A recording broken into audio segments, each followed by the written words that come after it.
Okay folks, we're going to roll out this Mallard Chaser Shaker line. This is in real clear water so you can kind of see what we're doing here. This is a cinder block I've got it attached to. It's what I used last year. And this year I'm probably going to go to a welding shop and get me a heavy piece of metal made so it's not as bulky. But this thing works great just like it is.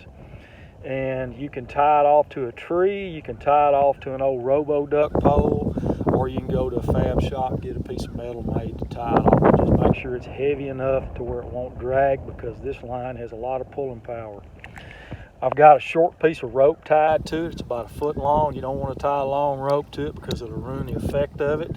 And this is a metal clip.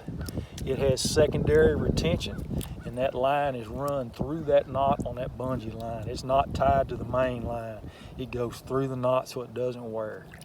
And this is a piece of 25-foot marine grade bungee line. And I looked around and bought a lot of bungee cord. Most of it had memory. It was junk. And once it stretched out, it wouldn't go back. And this stuff right here is great. And this is the same bungee line I had last year. And this is a rope socket. That is a knot that goes through there. And this thing will turn and swivel in the water. That's a metal clip.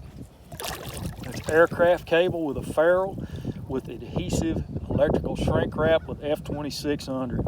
And this is aircraft wire, so you can handle it in the dark and get it hooked up. It's easy to handle, and it ties to your swim line right here, which is doubled net coat number 30 tarred line.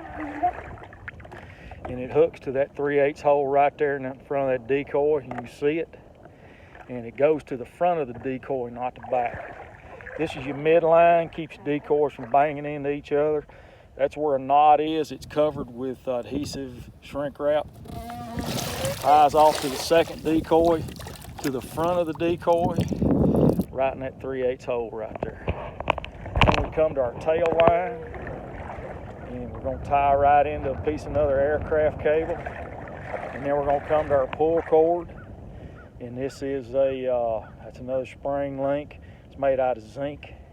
And this ties off to our pull cord, and it's 3/16 and it floats. And it needs to float. If it doesn't float, it gets tangled up. And when you let your decoys go, this thing just feeds right out. Works every time. And then I've got tied off there on the back of my party barge. And this is just wrapped up around a regular rope winder. Something simple, they're cheap, easy to get, and you can throw it in the water and it floats. So it's knotless, no swivels attached, no banging, clanking, easy to set up, takes about 5 minutes to set this thing up.